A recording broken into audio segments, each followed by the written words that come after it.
Apa kabar kalian? Semoga sehat selalu di hari libur. Mari berkumpul bersama keluarga tercinta. Selamat datang kembali di channel kesayangan pelatih timnas Suka Nonton. Kali ini kita akan memperhatikan sebuah film berjudul Your Next. Bergenre horror trailer, film ini mengisahkan tentang seorang wanita yang diajak cowoknya ke pertemuan keluarganya. Namun saat berkumpul, tragedi mengerikan pun terjadi karena mereka dibunuh satu persatu oleh sosok bertopeng. Apakah yang sebenarnya terjadi? Sebelum kita mulai, silakan izin kepada orang tua kalian, bikin kopi sekalian, didampingi kekasih bukan mantan, namun jangan tergoda setan. Jangan malas-malas subscribe jika kalian orang-orang kuat iman. Oke siap, mari lur, silahkan.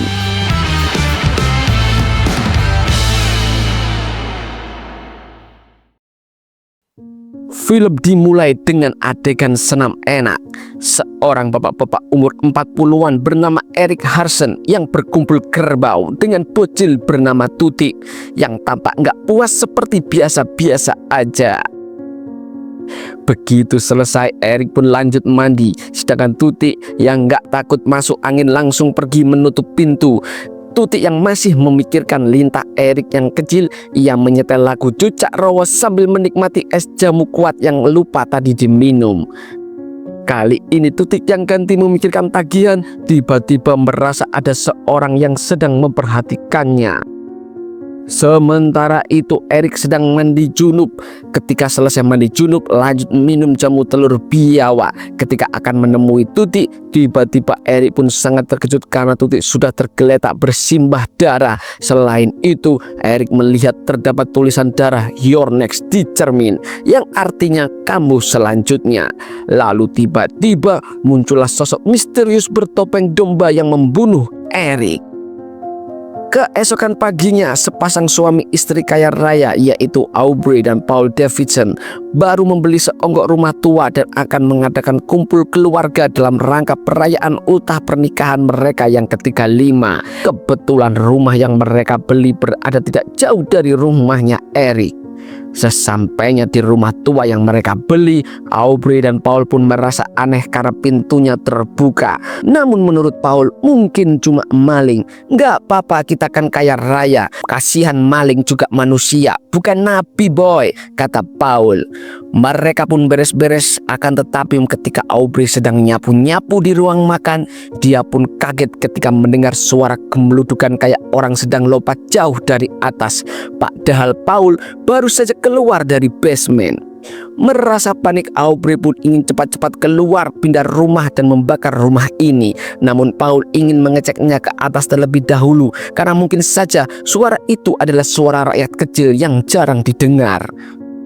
Paul pun akhirnya ke atas sambil membawa tongkat sebagai senjatanya, dan ternyata tepat ketika Paul akan membuka pintu, dia pun dikejutkan oleh putranya sendiri yaitu Christian yang baru sampai dengan ceweknya bernama Erin Nawati. Merasa tidak ada orang di lantai atas dan mungkin suara tadi hanyalah sebuah ilusi, Paul pun akhirnya menenangkan Aubrey dan mengajak putranya serta Erin masuk ke dalam rumah. Lalu ketika sedang di kamar bersama Erin, Christian sempat membahas ayahnya yang membeli rumah tua tersebut untuk direnovasi sebagai rumah pensiunannya. Sementara di waktu yang sama, Aubrey yang terlihat lebih muda dari sebelumnya, mungkin karena rebonding, sedang minum obat KB di dapur. Tiba-tiba terlihat sosok bertopeng harimau Malaya yang memperhatikannya dari luar. Keesokan paginya kakak Christian yaitu Drake dan istrinya Kelly sudah datang. Karena sudah lama gak ketemu, Christian pun joget bersama kakaknya. Dilanjut mengobrol dengan ayah mereka, Paul. Sementara Aubrey dan Erin julid di dapur. Lalu Aubrey menyuruh Erin untuk meminta susu ke rumah tetangga yaitu Erik karena stok di rumah habis. Sebelum pergi, Erin sempat mengambil foto Paul, Drake, dan Christian dengan kamera digital yang selalu dibawa olehnya. Lalu ketika sampai di rumah Erik, ia hanya terdengar suara lagu Cucak Rowo yang masih menyala dan berputar-putar serta mengulang-ulang terus. Karena tidak ada yang merespon panggilannya, Erin Nawati pun akhirnya pulang. Lalu scene sempat memperlihatkan mayat Eric yang terduduk di sofa. Ia ini mati tapi melek lur. Malam harinya adik-adik Christian datang bersama pasangan masing-masing. Mereka adalah Ami dan cowoknya Torik, disusul dengan si bungsu Felix dan ceweknya Z. Akhirnya ramelah rumah itu. Semua terlihat sumringah, khususnya Aubrey dan Paul karena memang sudah lama tidak berkumpul satu keluarga. Lalu mereka pun makan malam bersama. Mereka saling berpegangan tangan, kayaknya ingin main Domikado SK di meja makan. Situasi menjadi tidak nyaman karena Drake yang sangat menjengkelkan karakter orang yang sok keren mengejek Torik yang berprofesi sebagai pembuat film pendek. Film kok pendek katanya. Drake yang menyindir Christian sebagai seorang dosen yang tidak profesional karena berpacaran dengan mahasiswinya sendiri yaitu Erinawati. Bahkan sebenarnya Kelly juga muak dengan suaminya sendiri. Cekcok adu mulut pun terjadi. Tiba-tiba Torik berjalan ke arah jendela karena dia melihat sesuatu yang aneh di luar rumah. Dan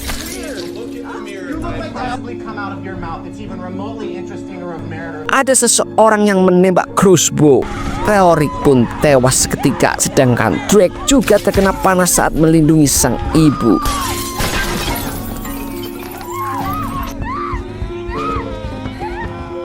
Erin pun menyuruh mereka semua untuk tiarap dan menjauh dari jendela.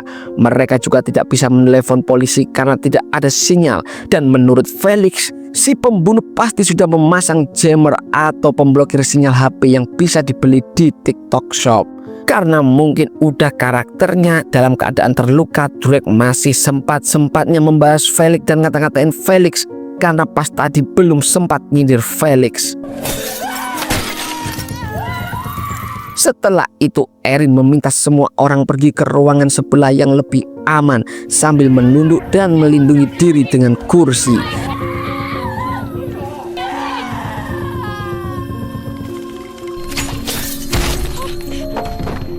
Hampir saja itu dasnya Erin moncrot kena tembak. Setelah itu agar nggak rusuh, Drake diberi obat penenang untuk merahan rasa sakit karena lukanya akan menjadi lebih parah jika panahnya dicabut. Erinawati dan Paul pun mengintip lewat jendela kecil dan tidak melihat siapapun di luar sana. Karena merasa cukup aman, Felix pun menyarankan siapapun untuk berlari keluar untuk cari sinyal dan segera menghubungi polisi jika sudah terdapat sinyal daripada mereka terjebak. Di sini lucunya Ami, sang wanita mungil yang terlihat enggak hebat, malah mengajukan diri untuk melakukannya karena dia merasa bisa berlari. Felix dan Paul pasti bahagia di dalam hatinya dan mereka pun akan membuka pintu sementara Ami akan bersiap untuk berlari sekencang-kencangnya. 1, 2, 3, iya, trot.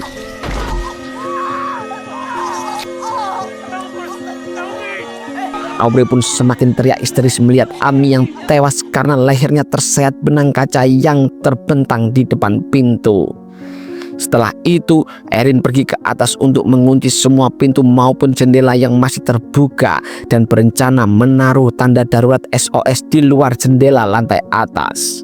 Erin juga akan mengirim SMS ke 911 karena biasanya pesan instan bisa dikirim ketika nanti terdapat sinyal meski hanya 1 bar, dan Erin yakin polisi akan menerimanya. Di lain sisi, obat penenang pun manjur dan Drake sudah sedikit tidak menjengkelkan meskipun panah masih tertancap di punggungnya. Paul pun membawa istrinya ke kamar di lantai 2 agar lebih bisa tenang karena mereka berdua terlihat shock dan ketakutan karena ironisnya perayaan ultah menikah yang seharusnya meriah malah menjadi tragedi. Lalu ketika Paul sedang pergi ke bawah untuk membantu anak-anaknya, tiba-tiba dari bawah kasur muncullah seseorang dengan topeng rubah yang membawa golok. Di lain sisi, Erin juga diserang oleh sosok bertopeng harimau Malaya dari luar jendela dapur. Namun dengan sigap Erin bisa melawan balik dan menusuk tangan sosok tersebut, lalu dia pun kabur. Dan tentu saja Aubrey pun tewas mengenaskan dengan golok yang tertancap di kepalanya. Juga ada tulisan Your Next di dinding persis seperti kematian Eric Harrison di awal film. Melihat istrinya, Paul pun langsung bahagia, nangis kejer lalu segera ditenangkan oleh Felix dan Christian. Sementara itu setelah menutupi jasad Aubrey dengan selimut, Kelly yang menengok ke bawah kasur dikagetkan oleh si topeng rubah yang masih ada di sana. Sontak Kelly pun kabur keluar rumah dan dia menunduk agar tidak terkena benang kaca. Sedangkan Drake yang mengejar istrinya juga nunduk, tapi panah di punggungnya yang kecantol. Drake pun akhirnya nekat mencabut panah tersebut, namun dia langsung pingsan karena tidak kuat menahan sakitnya. Lebih sakit daripada sakit hati. Meski berhasil keluar, Kelly masih diintai oleh si topeng domba yang membawa kresek. Melihat Kelly yang bisa lolos, Christian pun berencana lari mengambil mobil dan membawanya ke depan rumah. Christian berusaha meyakinkan Erin jika dia akan baik-baik saja. Sedangkan Erin diminta untuk membantu Felix dan Z membawa Drake dan ayah mereka keluar untuk berjaga-jaga. Erin pun memberikan pisau daging ke Christian. Sementara itu Kelly terus berlari sampai akhirnya dia tiba di rumah Eric. Tapi yang terjadi, Kelly akhirnya tewas dibunuh si topeng domba, sedangkan Christian sudah sampai ke mobilnya. Namun karena situasi di luar menurutnya sudah cukup aman, ia kembali lagi ke rumah dan mengatakan jika dia akan pergi mencari bantuan ke rumah tetangga yaitu Eric. Syukur-syukur dapat sinyal di sana jadi bisa sekalian menelepon polisi. Sebelum pergi keluar rumah, Christian pun memotong benang kaca agar tidak membahayakan orang-orang lainnya. Erin pun yakin jika salah satu dari para pembunuh masih berada di dalam rumah. Erin, Felix dan juga Z menggotong Drake yang masih pingsan di balik gorden agar tidak terlihat oleh si pembunuh. Lalu Erin pun mengambil alat-alat di dapur sebagai senjata untuk mereka yang masih ada di dalam rumah. Tapi tiba-tiba si topeng harimau Malaya memecahkan jendela dengan melempar jasad Kelly, dan dengan brutalnya Erin melawan serta memukul si topeng harimau Malaya berkali-kali dengan palu daging hingga koit.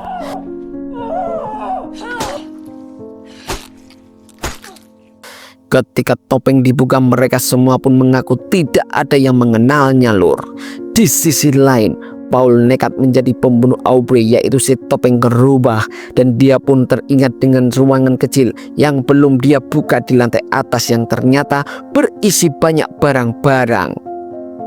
Paul pun berasumsi jika para pembunuh bersembunyi di sana dan sudah merencanakan semua ini bahkan sebelum Aubrey dan Paul datang ke rumah itu. Listrik rumah pun mendadak mati. Erinawati pergi mencari token untuk isi ulang, sedangkan Felix dan Z akan mengecek Paul ke lantai atas. Ternyata token dan kotak sekring ada di lantai 2, Lur. Dan ketika Paul menyalakan listrik kembali, tiba-tiba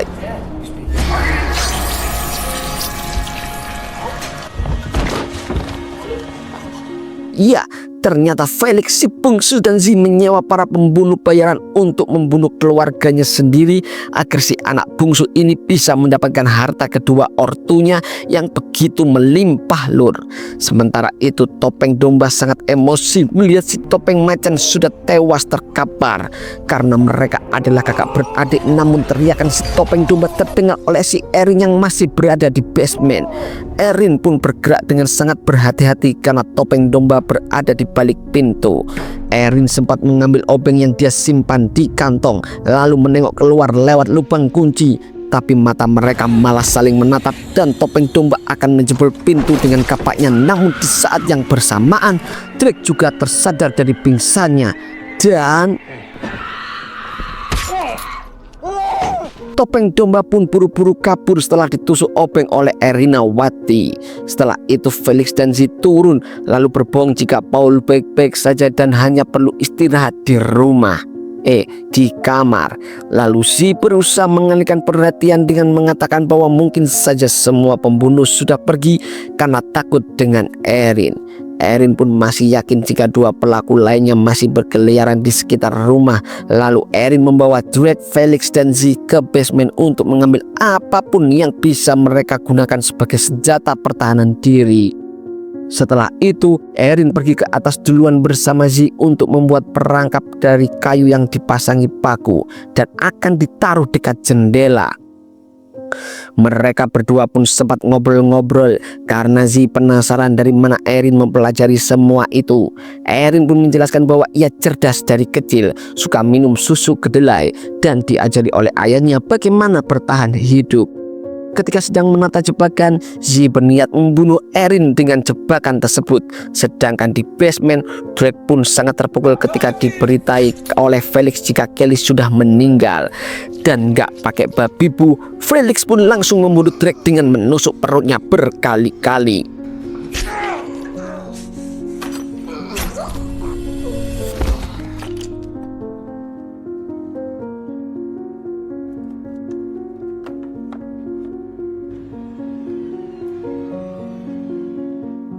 Di sisi lain, Erin akan mengecek Paul di lantai atas dan betapa terkejutnya dia menemukan mayat Paul Gonzalez di kamar.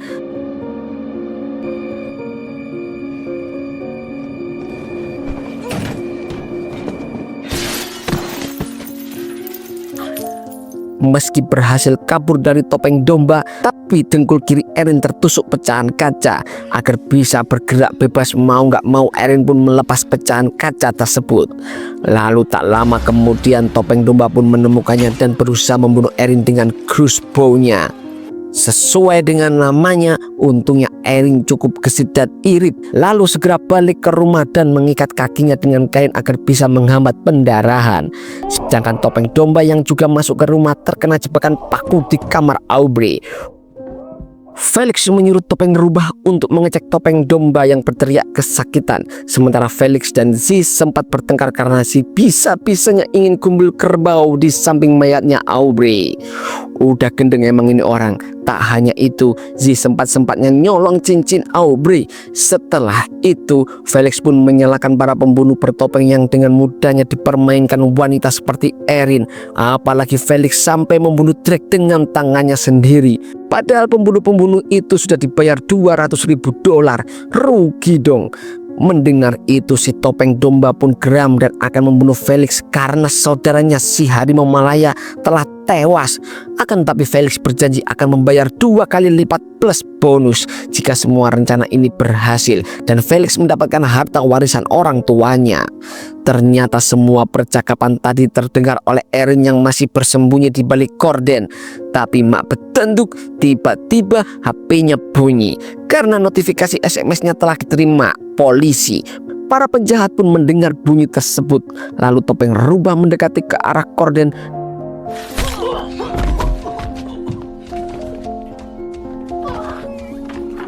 Dan Erin yang cerdik pun keluar lewat pintu dan masuk lagi ke dalam dari jendela. Sedangkan Felix, Z, dan topeng rubah mengejar Erin yang wati keluar. Kecuali topeng domba yang masih kesakitan. Lalu yang terjadi, rencana Felix pun amburadul karena satu wanita. Selanjutnya, Erin memasang jebakan di pintu depan agar siapapun yang masuk lewat sana auto kehantam kapak dari atas. Setelah berkeliling di luar dan tidak menemukan Erin, pembunuh bayaran terakhir yaitu topeng rubah akan mencarinya ke dalam rumah dan crossbow-nya diberikan ke Felix untuk mempertahankan diri. Begitu melihat topeng rubah masuk lewat jendela, Erin pun langsung segera ke basement mengambil balok kayu dan menghancurkan semua bolam di sana. Setelah itu, Erin menyeting kamera yang selalu dia bawa agar memfoto dengan flash berulang-ulang kali dan Erin bisa melihat topeng rubah yang masuk ke basement.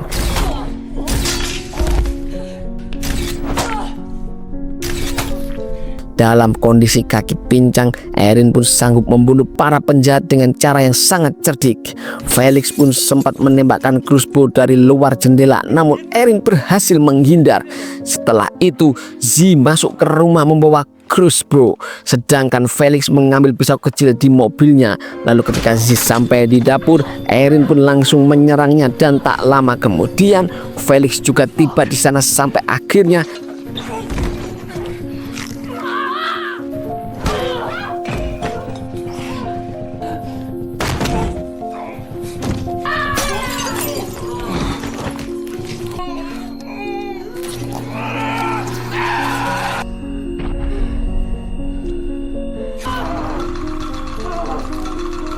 sangat brutal. Erin berhasil membunuh semua penjahat di sana sekaligus jadi satu-satunya orang yang masih bertahan di rumah itu. Akan tetapi lur, masih ada satu orang yang belum jelas kabarnya, yaitu siapa lur? Christian Tiahahu. Betul, dan beberapa saat kemudian Erin pun mengangkat panggilan di HP Felix yang ternyata itu adalah Christian. Tanpa mengetahui jika Felix sudah tewas, Christian pun bertanya apakah semua kekacauannya sudah selesai. Christian juga meminta maaf tidak membantu banyak dari awal dan dia kabur karena tidak tega melihat keluarganya mati. Mendengar itu, Erin pun hanya bisa terdiam dan meneteskan air mata karena pria yang dia cintai dan dia percaya adalah komplotan dari Felix dan Z yang ingin mengambil harta milik orang tuanya sendiri. Karena tidak ada jawaban, Christian pun masuk ke rumah lewat jendela dan dia terkejut mengetahui Erin lah yang mengangkat telepon. Apalagi setelah dia mendengar dari Erin jika semua pembunuh bertopeng sekaligus Felix dan Z sudah dibunuh oleh dirinya. Christian pun mulai mencari alasan jika semua rencana ini sudah dipikirkan matang-matang dan Erin sebenarnya tidak akan dibunuh, agar dia bisa menjadi saksi di pengadilan nanti, di mana Erin bisa mengatakan jika semua kekacauan di rumah itu sekaligus pembunuhan Eric di awal film adalah ulah seorang pembunuh berdarah dingin yang melakukan aksi kriminalnya secara random. Dengan terbunuhnya semua anggota keluarga, Christian pun akan mendapatkan seluruh warisan kedua ortunya senilai jutaan dolar dan akan digunakan untuk menjalani hidup bahagia bersama pujaan hatinya Erinawati. Perasaan sedih dan kecewa pun menjadi amarah yang tak bisa terbendung karena mendengar bualan Christian. Akhirnya setelah Christian dibunuh, Pak Polisi pun datang dan langsung menembak Erinawati hingga terjatuh. Melihat mayat yang bergelimpangan, Pak Polisi pun kembali ke mobilnya dan memanggil bantuan agar segera datang ke rumah itu. Erin yang terluka parah pun berusaha merangkak ke pintu depan untuk memperingatkan polisi agar tidak membuka pintu tersebut karena masih terpasang jebakan kapak. Tapi sayangnya filmnya berakhir. Terima kasih telah menonton sampai selesai dan jangan lupa klik subscribe, like dan bagikan kepada seluruh umat di dunia. Sampai jumpa kembali di film-film berikutnya. Suka nonton, suka banget lur.